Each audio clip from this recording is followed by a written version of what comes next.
Bien le bonsoir. Dans l'actualité, Guy Marius Sagna reste en prison. Le doyen des juges d'instruction du tribunal de grande instance de Dakar a rejeté sa demande de mise en liberté d'office. Motif, entre autres, il n'a pas été entendu sur le fond.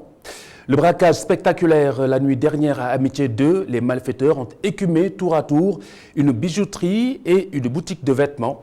La police scientifique scrute les moindres traces derrière les voyous. Le préfet de Dakar dénonce le désordre dans l'attribution des zones de parking à Dakar. Les autorités locales sont mises en cause. Afrobasket jour J, -2, coût de l'organisation, plus d'1 milliard de francs CFA. La Dream Team de l'UEFA, Sadio Mané, parmi les nominés. L'international sénégalais est sur la liste des 12 joueurs, 3 par poste. Bienvenue à tous dans un instant, le développement.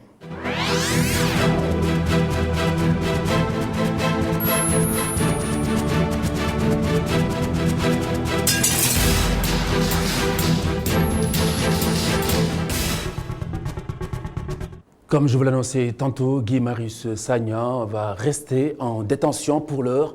Le tribunal de grande instance de Dakar a rejeté sa demande de mise en liberté d'office. Le doyen des juges d'instruction souligne que l'activiste n'a pas été entendu sur le fond. Qui plus est, les faits sont graves et que sa libération pourrait troubler l'ordre public. Les avocats du détenu envisagent de saisir la cour d'appel de Dakar. Sagna, je le rappelle, avait été arrêté le 16 juillet dernier suite à un post sur Facebook. Le post prêtait à la France l'intention d'ourdir un attentat au Sénégal. Ce matin, le siège d'Amnesty International à Dakar a abrité une conférence de presse. Rendez-vous du collectif de soutien à Guy Marius Sagna. Ses membres demandent sa libération immédiate et sans condition. En voici un chat du mouvement Y en a marre. Écoutez-le. Guy Marius Sagna a été kidnappé par l'État du Sénégal. Une justice qui tâtonne, une justice qui titube, une justice qui ne sait plus par où donner de la tête, une justice qui fait des communiqués à n'en plus finir, un procureur qui fait 2 communiqués qui n'ont rien à voir. Et d'ailleurs, tous ceux qui gravitent autour de la justice ont montré que ces 2 communiqués du procureur ne tenaient pas la route. Donc, on est en danger et c'est grave. Donc, nous exigeons tout de suite la libération immédiate de Guy Marius Sagna et une excuse publique de la part de l'État du Sénégal pour avoir séquestré, kidnappé un digne fils de ce pays. D'ailleurs, il faut arrêter de dire les propos de Guy Marius. C'est des propos de France Dégage qui l'a assumé. Ils se sont assumés. Ils l'ont rendu public et ils s'assument. Et puis le démenti de la Cour d'appel suite aux allégations de l'ancien Premier ministre Abdoul Mbaye qui soupçonne des velléités de gêner son pourvoi en cassation qui doit être formé dans les 6 jours suivant l'arrêt rendu. Il déclare que ce 7 août 2019, son avocat n'a pas pu accéder au dossier de la Cour d'appel pour connaître enfin les motifs qui ont fondé sa condamnation. Apparemment, écrit-il, le président Hamdi Diouf et le greffier étaient tous les deux absents. Une voix autorisée de la Cour d'appel est formelle. Tout est faux, indique-t-elle, d'un ton ferme et catégorique. Rien ne s'oppose à la démarche selon celle-ci. Abdoul Mbaye déclaré coupable d'usage de faux et de tentative d'escroquerie. Il est condamné à 1 an assorti de sursis et à payer une amende d'1 million de francs CFA à son ex-épouse. Stupéfaction au réveil ce matin au quartier Amitié 2, un double braquage qui laisse un quartier sans voix, une bijouterie et une boutique de prêt-à-porter dévalisées nuitamment. Les stigmates de l'opération délictuelle renseignent sur justement l'équipement de ces voyous. La police scientifique est sur les traces de ces malfaiteurs. Séléman Diallo et Oumar Khan étaient également sur les lieux. Regardez. Une bijouterie vide. Voilà ce que les braqueurs ont laissé derrière eux. Le propriétaire n'a pu que constater les dégâts. On m'a appelé très tôt ce matin pour m'informer que ma boutique a été braquée. Ils ont détaché les grilles, défoncé la porte et cassé les vitres. Je ne pensais pas qu'ils pouvaient entrer aussi facilement dans la boutique. Je suis vraiment surpris. Un dommage qu'il ne peut pas quantifier pour le moment. À ce moment, je ne peux pas estimer le préjudice. Je sais qu'ils n'ont rien laissé dans la boutique. Ils ont tout emmené à part la poubelle. Les braqueurs n'ont pas épargné la boutique de prêt-à-porter d'à côté. Informé, la propriétaire rapplique avec désolation.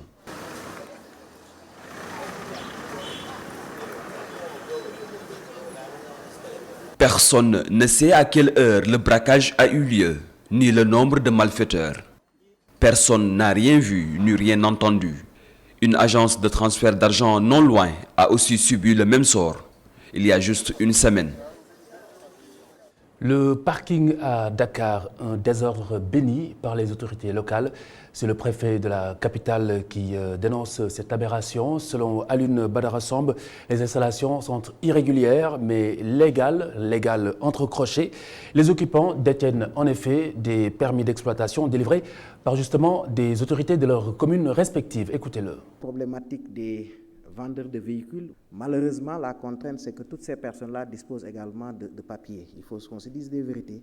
Et toutes ces personnes-là, sur la VDN, sur les deux voies de Liberté 6, pratiquement sur tout Dakar, vous sortent un papier délivré par une autorité qui n'en avait pas le droit. Parce qu'il s'agit des emprises de la voie classée qui, de par les dispositions légales, relèvent de l'AGEOT. Malheureusement, voilà une situation de fait que nous connaissons à Dakar. Toutes les personnes qui empruntent la VDN, les deux voies de Liberté 6, même la corniche aujourd'hui, vous voyez des vendeurs de véhicules qui sont là. Et c'est une situation très délicate. Alioune Badara Samb, le préfet de Dakar, c'était en marge ce matin du lancement de la campagne nationale de promotion de la propreté. Le président de la République, Macky Sall, a insisté à l'occasion sur l'urgence de soigner le cadre de vie au Sénégal. Objectif zéro déchet et zéro bidonville. Sidi Niang et Cheikh Hassana Fall. La troisième priorité que je compte mettre en œuvre tient à l'amélioration de notre cadre de vie. Il y a urgence à mettre fin à l'encombrement urbain. Ces mots, le président de la République les avait prononcés le 2 avril dernier à l'occasion de son investiture. 6 mois après, Macky Sall n'a pas changé de ton en réitérant son appel. Le chef de l'État, pour qui l'émergence ne peut se concevoir sans un cadre de vie assaini. La propreté n'est pas seulement un défi au quotidien. Elle n'est pas simplement un enjeu environnemental. La propreté est fondamentalement un enjeu sanitaire et également économique de haute portée pour l'image et le rayonnement international de notre pays. Le programme Sénégal Zéro Déchet, initié par le président de la République, nécessite l'implication de toutes les couches sociales. Les collectivités territoriales ne doivent pas être en reste. Je compte sur les maires, en relation bien sûr avec les autorités administratives, d'engager ce combat qui est devenu un combat national. Et il nous faut rendre le Sénégal propre. C'est un impératif et ce n'est pas négociable. Mais Monsieur le Président de la République, aidez-nous, accompagnez-nous. Nous voulons travailler. Vous le savez vous-même, ce sont les moyens qui manquent. Et je sais que les populations, depuis qu'on a annoncé Dakar ville propre, Sénégal zéro déchet, il y a un tel engouement que cette fois-ci, je pense que nous allons réussir et nous allons le faire très rapidement.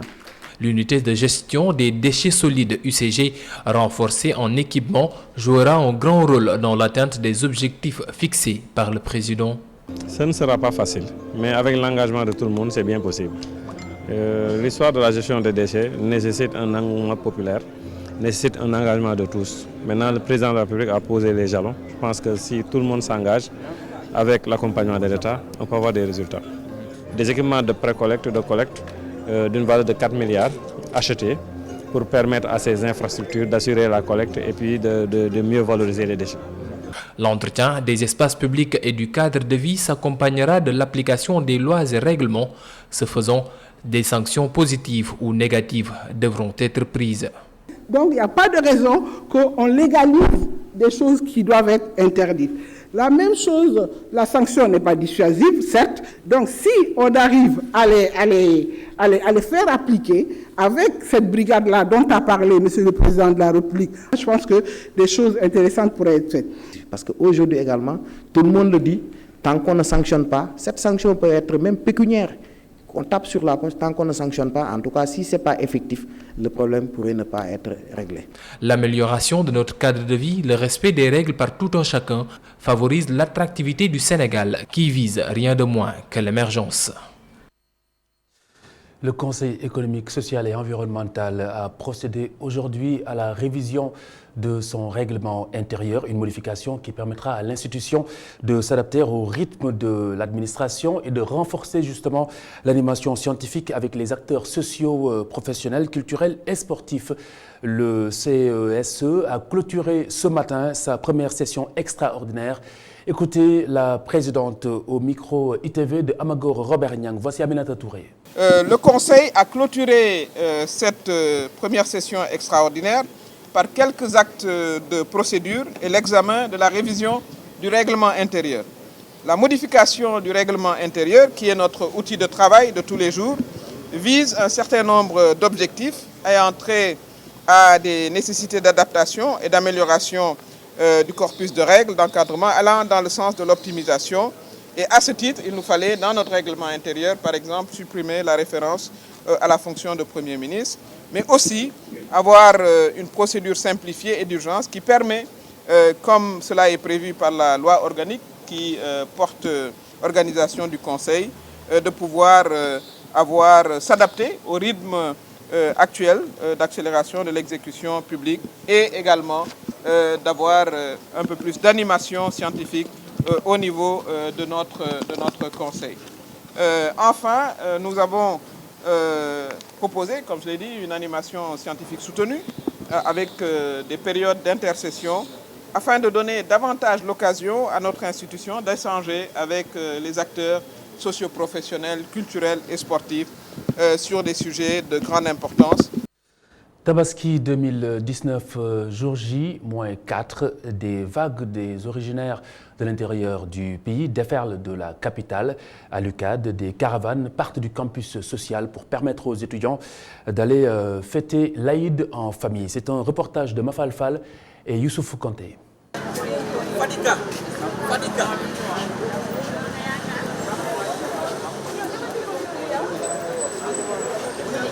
À quelques jours de la Tabaski, le campus social de l'université Cheikh Anta Diop de Dakar a complètement changé de décor. L'on se croirait à une gare routière.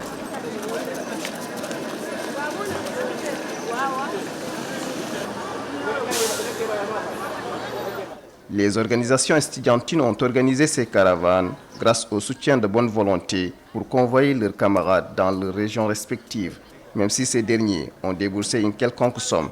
Chaque étudiant a payé que 1000 francs. C'est à travers ces sollicitations qu'on est parvenu à combler le reste. On a trois véhicules. Le premier véhicule qui va partir dans un instant. Il y a aussi le deuxième bus qui va partir à 16h et le troisième bus qui va partir demain. Environ 210 étudiants parce que chaque bus fait 72 places, chaque bus. Hein. Ce jeudi, le campus social, lieu de convergence des étudiants, ces étudiants justement sont très joyeux de se retrouver pour partir ensemble au Bercail. On va rentrer aujourd'hui ensemble, tous les Diourbellois et tous les Diourbelloises pour la fête de la Tabaski. Ouais, c'est ça. On va partir ensemble. La voiture, je pense qu'elle est déjà là. Oui, je suis très content, vraiment. Ça fait un plaisir de retrouver mes amis de longue date avec qui j'ai partagé beaucoup de choses depuis l'école primaire et on en est arrivé jusqu'ici à l'université et ça fait un bail. Je ne les ai pas retrouvés, donc aujourd'hui c'est avec un réel plaisir de les voir et je suis vraiment très content. La fête du mouton, généralement célébrée en famille, ces étudiants sont si pressés de rejoindre les leurs. Rien n'est plus beau de se retrouver en famille, retrouver ta famille en bonne santé, en plus partir ensemble, ce qui nous permettra de socialiser, de développer nos relations d'affinité. Vraiment, c'est un réel plaisir pour nous de pouvoir rentrer aujourd'hui enfin chez nous dans notre bercail. Bien qu'étant des étudiants, bon nombre d'entre eux volent au secours des parents. Ces sacs-là, on l'a acheté grâce à nos moyens, nos bourses qu'on nous a payées là précédemment. et on a pris cela, on les a achetés pour aider nos parents puisque tous les moyens ne sont pas réunis au bord. Donc si nous avons quelques sommes, on va aider nos parents sur cela pour acheter certains sacs d'oignons ou bien de pommes de terre, cela pour leur aider franchement parlant, parce qu'on a vu que les parents depuis l'enfance, ils nous aident. Donc si aujourd'hui, si on a quelque chose, si on a un 100 francs, on va leur donner les 75 francs et on va rester avec les 25 francs. À quelques jours de l'Aïd el-Kabir, le campus social de l'université Cheikh Anta Diop de Dakar se vide de ses pensionnaires. Ces derniers vont retrouver leur famille pour passer la fête, mais aussi pour profiter de leurs vacances. Bon retour au Bercail à tous ces étudiants et excellente fête de Tabaski.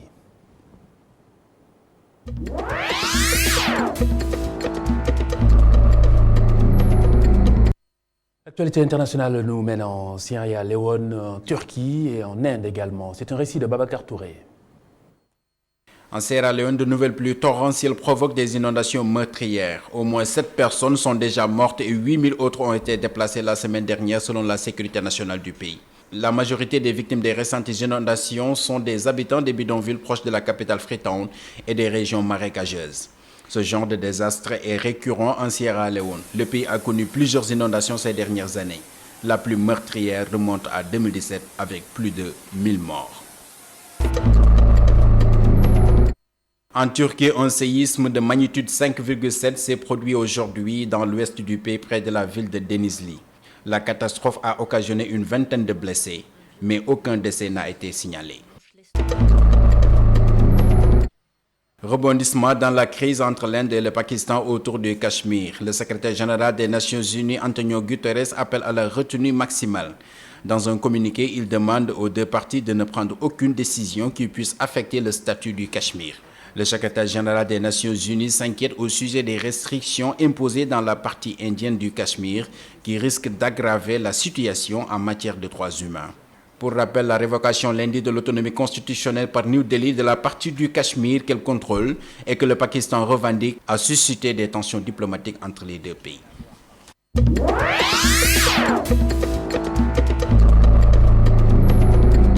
Afrobasket, l'organisation et la prise en charge de l'équipe nationale féminine vont coûter plus d'1 milliard de francs CFA, annoncé ce matin des organisateurs de la compétition au cours d'une conférence de presse. Un budget ventilé comme tel, 700 millions de francs CFA pour l'organisation et 400 millions de francs CFA pour la prise en charge des Lions. L'Afrobasket démarre le 10 courant à Diamniadio. L'UEFA a publié aujourd'hui la liste des joueurs nominés à différents postes, une liste de 12 joueurs, 3 par poste pour chaque. Le meilleur de la saison sera désigné et l'international sénégalais Sadio Mané est dans le lot des attaquants. Ibrahim Kamara avec Babacar Ndaoufei. L'UEFA vient de publier la liste des joueurs nominés à différents postes, une liste de 12 joueurs, 3 par poste, gardien, défenseur, milieu et attaquant, qui déterminera le meilleur joueur de la saison pour chaque poste. Vainqueur de l'édition 2019 de la Ligue des Champions, le club anglais de Liverpool est largement représenté avec 5 candidats, parmi lesquels un certain Sadio Mané. L'international sénégalais a été sélectionné parmi les 3 meilleurs attaquants de la saison la plus prestigieuse. La compétition de clubs en compagnie des 2 grands monstres du football, l'Argentin Lionel Messi et le Portugais Cristiano Ronaldo. Malgré le fait que ces 2 derniers sont impitoyablement au sommet de la hiérarchie depuis plus d'une décennie, Sadio Mané peut bien caresser le rêve de remporter cette distinction individuelle après avoir grandement aidé son club à décrocher la Ligue des Champions en passant par le FC Barcelone de Messi en demi-finale pendant que Ronaldo se faisait sortir en quart de finale. Cet officiel Ismaël Sarr évoluera en Premier League en Angleterre cette saison. L'ancien Rennais s'est engagé à Watford contre environ 35 millions d'euros. L'attaquant international sénégalais de 21 ans capitalise 23 sélections dans les jambes. Le finaliste de la dernière Coupe d'Afrique des Nations en Égypte a signé pour 5 ans. Le portrait du jour, une technicienne en mécanique automobile, ce n'est pas commun au Sénégal. Adji Ami Faye s'est frayé un chemin et une place dans le métier. Elle a fait ses armes juste après son baccalauréat. Souleymane Diallo et Ndeye Mariam Gaye l'ont rencontré pour vous. Regardez. Démonter des roues, serrer des boulons, s'incruster sous les voitures si nécessaire. C'est le vécu quotidien de cette brave dame. Adi Amefay, spécialiste de la mécanique automobile de formation, elle montre une autre facette de la femme. Moi, j'ai fait des études jusqu'en terminale. C'est après que j'ai fait une formation en mécanique. Je ne voulais pas aller à l'université pour après sortir avec des diplômes et sans emploi. J'ai opté pour la formation professionnelle car c'est plus génératrice d'emploi. Passionnée de la mécanique, Adi a fait la formation professionnelle pour changer la donne. Je voyais les femmes qui travaillaient à EMG. Elles étaient charmantes et elles m'attiraient. En plus, moi, j'adore les voitures et tout ce qui tourne autour. Un métier pénible et pas du tout reposant, mais son volontarisme et son endurance rendent la tâche moins difficile. Ce n'est pas parce qu'on est femme qu'on doit baisser les bras, non. On a reçu la même formation, alors tout ce qu'un homme peut faire, on peut le faire nous aussi. Armée de bravoure et de courage, Adi Faye est bien appréciée par ses pairs.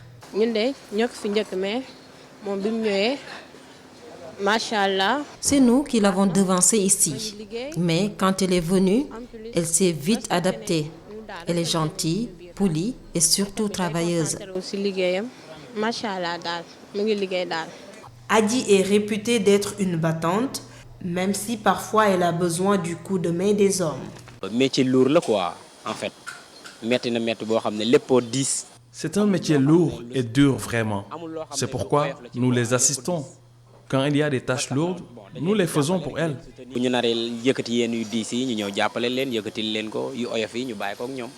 La philosophie de Adi Faye doit faire tache d'huile auprès de la jeunesse. À l'écouter, les opportunités de travail sont nombreuses dans le Sénégal. Nous, on ne se limite pas à être des employés. On veut un jour ouvrir notre propre entreprise et diriger. Nous sommes également des femmes et on est belles comme tout autre. Dans ce portrait de Adi Amefay, nous voulons valoriser le courage et la détermination de la femme. Femme qui partage sa journée entre le travail et la maison, le mari et les enfants, une mission commando.